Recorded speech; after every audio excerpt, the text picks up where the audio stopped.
మొత్తం కాలనీకి ఆనుకొని ఉంది.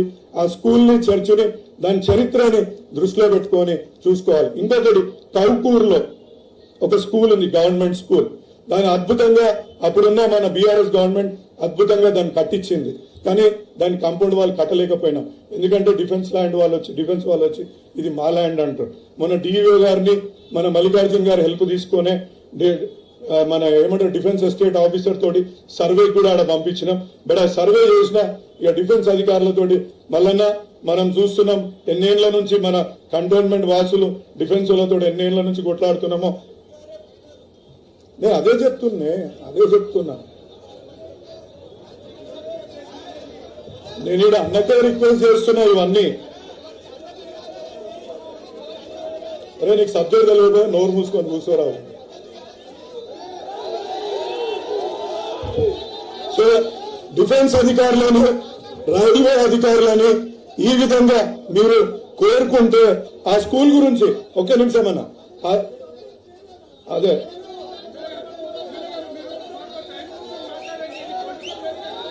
ఒక్క నిమిషం, అదే మన అవసరాలు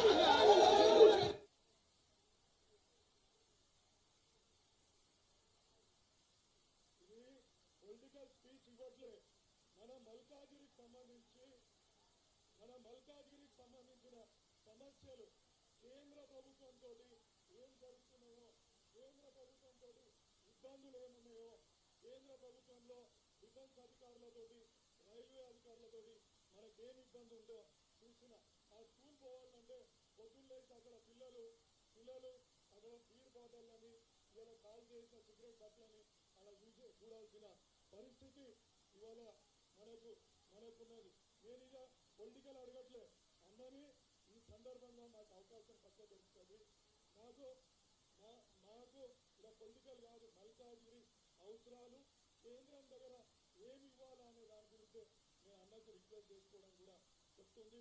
ఇంకోటి పిఎం3 స్కూల్స్ కి మా దగ్గర ఉన్న గవర్నమెంట్ స్కూళ్ళు చాలా పాడుబడి ఉన్నాయి. వీటినన్నింటినీ కూడా పిఎం3 స్కూళ్ళని మీరు ఎంపైనల్ చేయించాలనేసి నేను కోరుకుంటున్నాను. అదేవిధంగా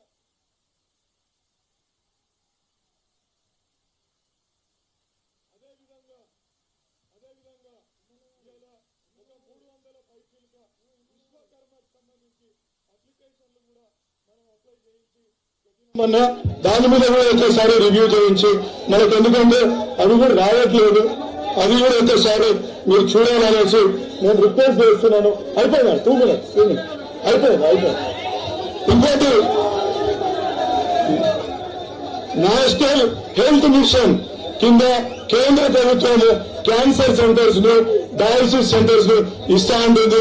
మన మల్కాజ్గిరి ఏరియా హాస్పిటల్ కి ఆ క్యాన్సర్ సెంటర్ ని కూడా ఇప్పించాల్సిందిగా కేంద్ర ప్రభుత్వాన్ని మీరు కోరాలన్నా.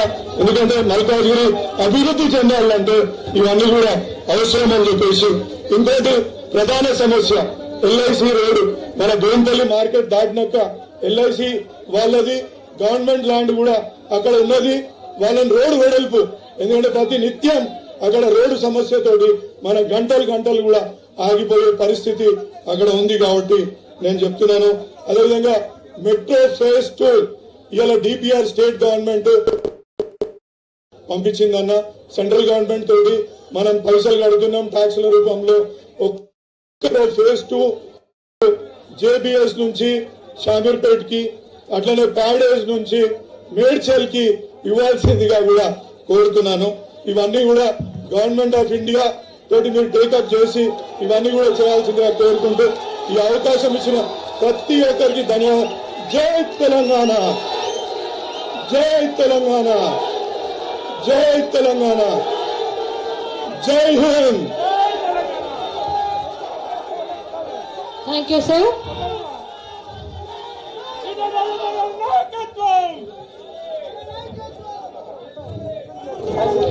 Thank you, sir.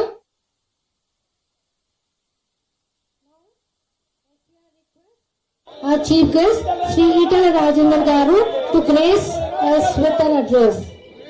Bharat Mata ki! Bharat Mata ki! Rajasekhar గారు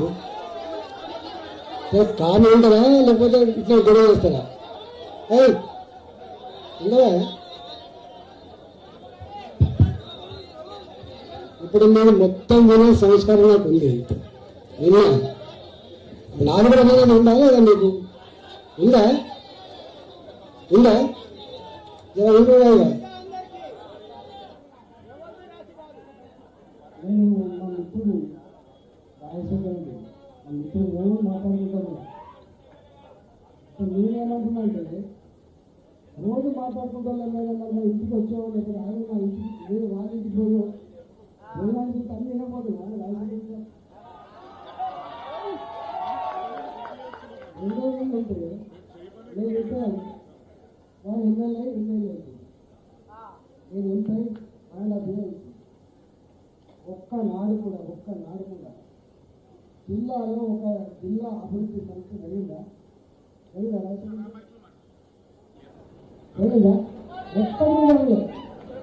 ఒక్కడు కాదు. ఓటు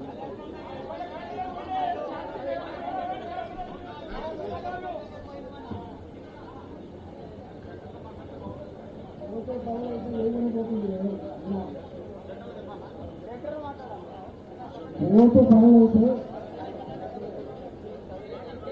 అయితే అమలు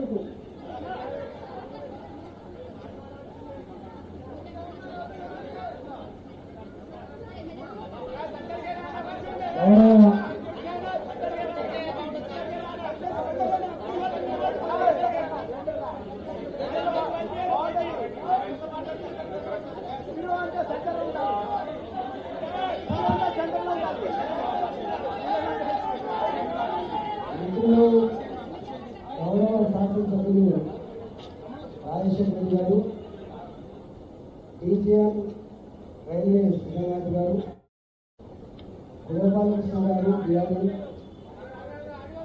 ముత్యాల నాయుడు గారు ఏడీఆర్ఎం, రామారావు గారు ఏడీఆర్ఎం, శ్రీధర్ సిపిఆర్ఓ, గౌరవ కార్పొరేటర్లు శ్రావణి గారు, రాజ్యలక్ష్మి గారు, మీనా ఉపేందర్ రెడ్డి గారు, సునీతా శేఖర్ గారు, మేకల సునీతా యాదవ్ గారు, శాంతి శ్రీనివాస్ రెడ్డి గారు, సబితా కిషోర్ గౌడ్ గారు, వేదిక ఉన్నటువంటి పెద్దలకు, మా ముందున్న ప్రశ్నితులకు, కాలనీ పెద్దలకు, అన్ని పార్టీల నాయకులకు అందరికీ నమస్కారం. జై తెలంగాణ. భారత్ మాతాకి, భారత్ మాతాకి.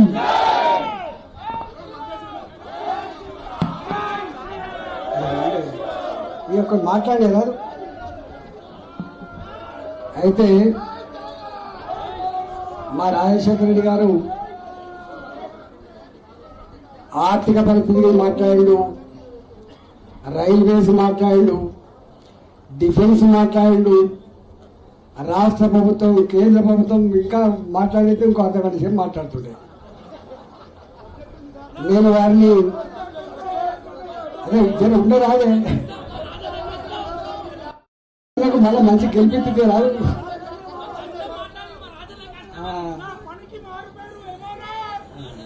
అయితే మేమందరం పందెమా మరి మేమంతా పందెమా? ఇప్పుడు వారు 2 ఏళ్ళు అవుతుంది ఎమ్మెల్యే ఇక్కడ. అమ్మా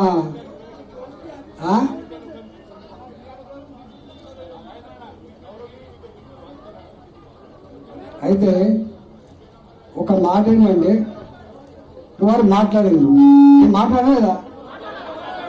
మాట్లాడలేదా? నేనేమంటున్నా, మా మిత్రుడు రాజశేఖర్ రెడ్డి సోషల్ మీడియాలో చాలా యాక్టివ్ ఉంటాడు, చూసిన నేను చాలా యాక్టివ్ ఉంటాడు. మరి సోషల్ మీడియాలో యాక్టివ్ ఉన్నప్పుడు నేను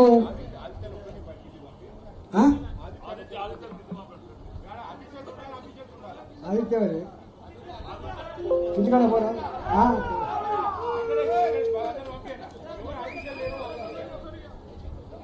అయితే నేను 2014లో మంత్రిని. 2014లో మంత్రిని. మా మంత్రివర్గ సహచరుడు హరీష్ రావు ఆయన ఒక శిలాఫలకం వేసింది ఇక్కడ. ఏం శిలాఫలకం? ఇక్కడ ఇంతకుముందు డిఆర్ఎం గారు చెప్పినట్టుగా 50,000 వెహికల్స్ ఉంటేనే ఒక గేట్ రావాలి, ఒక బ్రిడ్జ్ రావాలి. 10 లక్షల ట్రాఫిక్ ఉంది అంటే 9.5 లక్షలు ఎక్స్ట్రా ఉన్నా కూడా ఇప్పటిదాకా బ్రిడ్జ్ కట్టలేదు. It is shameful. అవునా కదా మీరు చెప్పండి. ఎవరు వేసింది? నేను ఆర్థిక మంత్రిని. నేను ఆర్థిక మంత్రినప్పుడు చెప్తున్నా, అందుకని చెప్తున్నా కదా. మీరు ఇనే ఓపిక లేకపోతే మీరు బోర్డు బాధ లేదు. ఎందుకంటే నేను వాళ్ళ కోసం మాట్లాడుతున్నాను, మీకోసం మాట్లాడుతుంది. ఇప్పుడు నేను ఇవన్నీ చూస్తున్నాను కదా. నేనేమంటున్నా, రాజశేఖర్ గారు 2 మంచి విషయాలు చెప్పిండు. ఏమని? ఈ భారతదేశ చరిత్రలో 2022 గప్పుడు మోడీ గారి ప్రభుత్వం ఈ రాష్ట్రాన్ని సహకరిస్తలేవు, దానివల్ల రైల్వే ప్రాజెక్టులు లేట్ అవుతున్నాయి, ప్రజలకు అసౌకర్యం కలుగుతాయి, రాష్ట్రాల అభివృద్ధిలోనే దేశ అభివృద్ధి ముడిపడి ఉందని చెప్పి మొట్టమొదటిసారిగా ఆలోచించిన మహనీయుడు నరేంద్ర మోడీ గారు.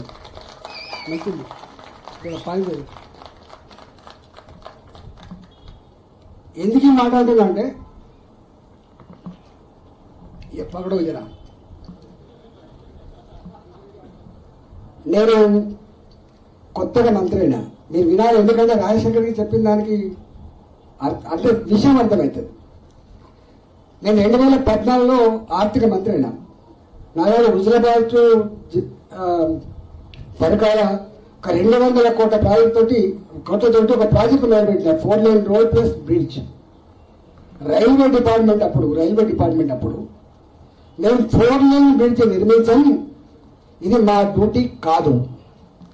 కేవలం ఒక సింగిల్ లేన్ ఓవర్ బ్రిడ్జ్కి మాత్రమే పైసలు ఇస్తాం, అది కూడా పట్టాల మీద ఇస్తామని చెప్తున్నాను.